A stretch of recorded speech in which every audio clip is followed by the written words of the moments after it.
Y en el caso específico de Felipe Calderón, aunque claro que también hay toda una historia con Vicente Fox, pero con Felipe Calderón, ¿fue el ingrediente útil para Felipe Calderón establecer relaciones de complicidad con grupos del crimen organizado de manera consciente? ¿Engañó a Felipe Calderón? ¿Es creíble que Calderón no supiera nada de lo que hizo el personaje al que sostuvo a lo largo de todo su sexenio? Es decir, ¿cuál fue la esencia de la relación funcional entre Felipe Calderón y Genaro García Luna?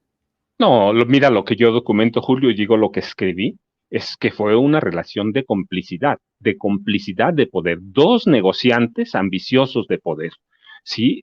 Uno complementó al otro. Felipe es un armamentista, Felipe es un hombre sanguinario, porque lo vemos en las tanquetas del ejército, lo vemos en las órdenes que imparte para declarar una guerra, para legitimarse, lo vemos como un hombre, como un personaje que no podía por sí solo llegar a la presidencia de la República, y con lo astuto que es Genaro García Luna, en 2005 descubre que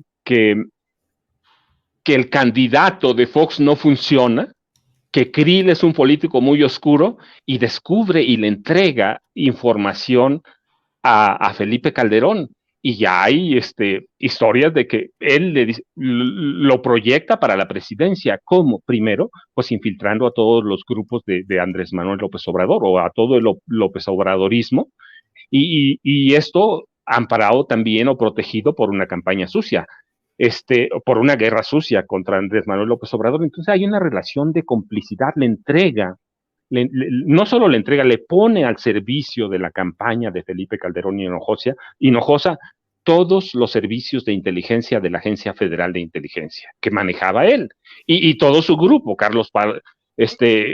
Palomino y Ramón Pequeño García. Es decir, hay toda una complicidad entre los dos. Hay una necesidad de negociar con el poder y de servirse con el poder. Y sí, a través de Genaro García Luna, tiene, tiene Felipe Calderón otra visión de lo que es este país, otra visión de cómo hacer muchos más negocios. Sí, tiene esa visión, pero no como un subordinado, sino como un igual. De tal forma que uno compra las armas y Genaro García Luna se convierte en Dios, decide a quién matar y decide quién debía morir. Y mira, es que Genaro García Luna había tenido unos maestros excelentes, Wilfrido Robledo Madrid, Jorge Tello Peón, sí, lo habían enseñado las artes, agentes del servicio secreto. Entonces hay una relación de complicidad. Yo lo que documento es que por primera vez cuando Felipe Calderón Hinojosa, la Marina cede el poder de un grupo élite de marinos que eran poco más de 2,000 o 2,000, para que tomen por asalto prácticamente el Congreso de la Unión que sesionaba en San Lázaro y hagan entrar a Calderón por la puerta de atrás y lo hagan presidente, prácticamente lo hace presidente, así que hay una relación de complicidad en la compra de armas, en casos directitos de corrupción. Yo recuerdo algunos que son incluso chuscos, sí, como aquella pistola detector molecular de drogas lo Sí, llamaban, claro, sí, sí, sí. Qué de, historia, de, sí.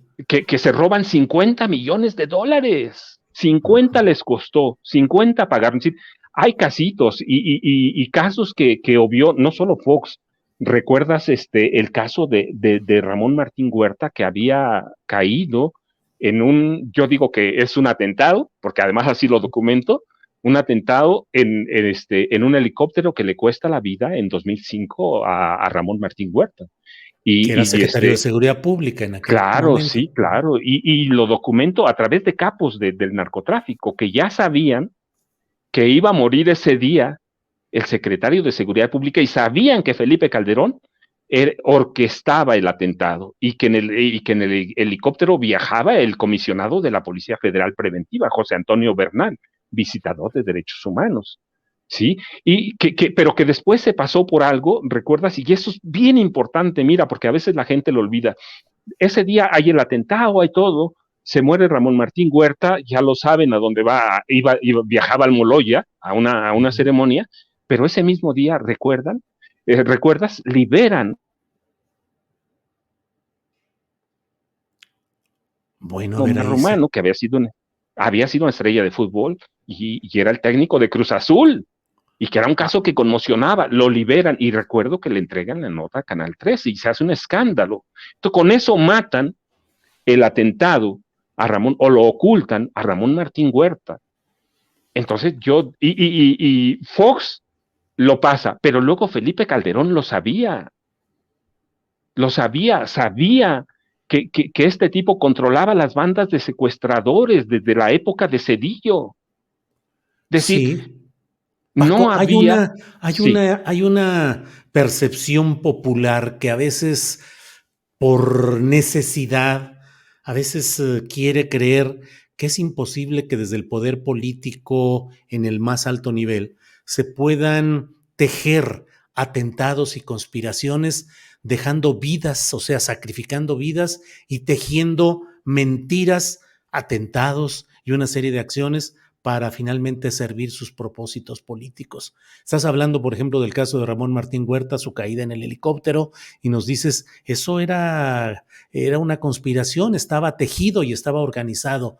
Así se han dado las cosas y estos elementos como García Luna y todo su equipo, pues han sido los utileros, los preparadores, los estrategas de muchas de esas circunstancias que a veces nos parecen increíbles, pero que es la frialdad en el uso del poder para satisfacer sus propósitos, incluyendo atentados y muertes de personas diversas, Francisco.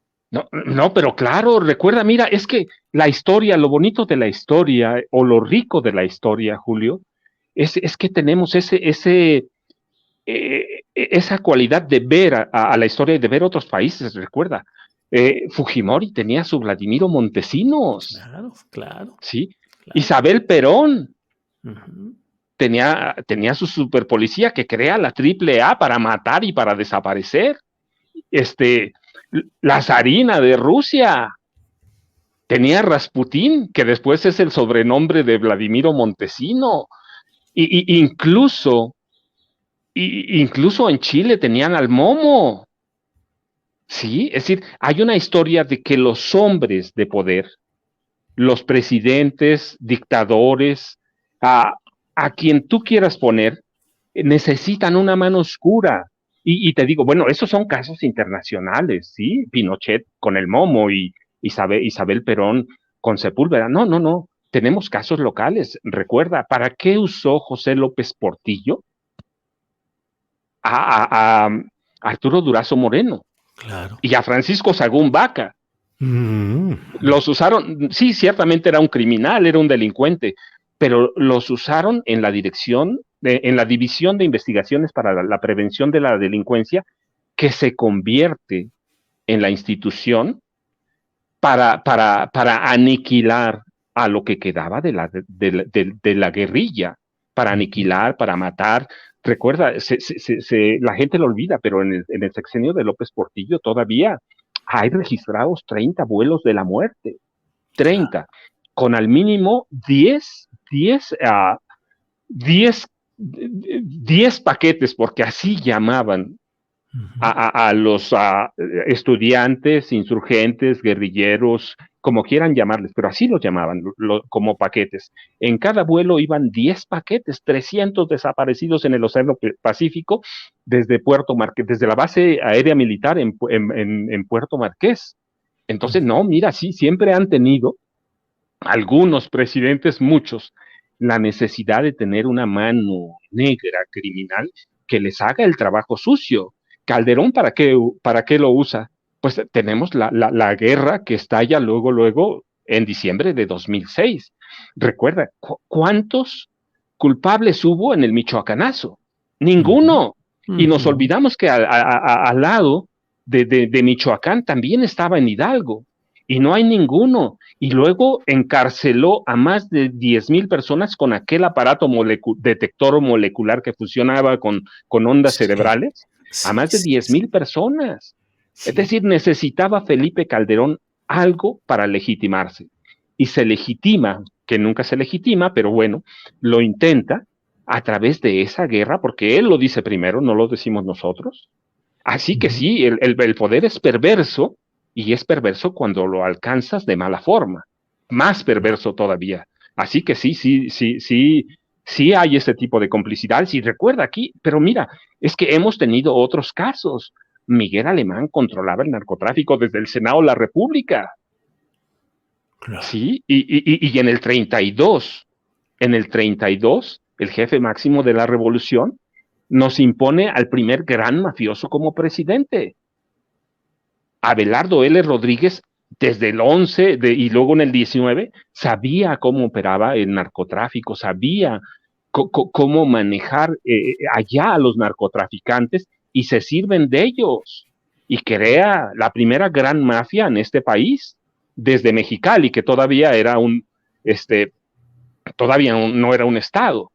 Sí, entonces, sí, desde la revolución podemos documentar a militares como el coronel Esteban Cantú Jiménez, que aprenden el narcotráfico, lo llevan, sobreviven, y con eso pagan a las tropas y se hacen de poder. O hemos tenido, por ejemplo, mira, el otro gran mafioso, Antonio J. Bermúdez, que fue nada más 12 años director de Sí, Pemex, sí, sí, claro. pero que además era un gran narcotraficante, en Ciudad Juárez, y como senador de Chihuahua, Miguel Alemán le ofrece dejar el narcotráfico y le dice, dime qué pides. Y después déjame Pemex, y tenemos a los dos grandes distribuidores de gas licuado de petróleo sirviendo desde Ciudad Juárez, los amigos de Antonio J. Bermúdez. Entonces sí, el Claro. poder ha sido así, Sí. Julio, ha sido un gran controlador del crimen, un gran controlador del poder.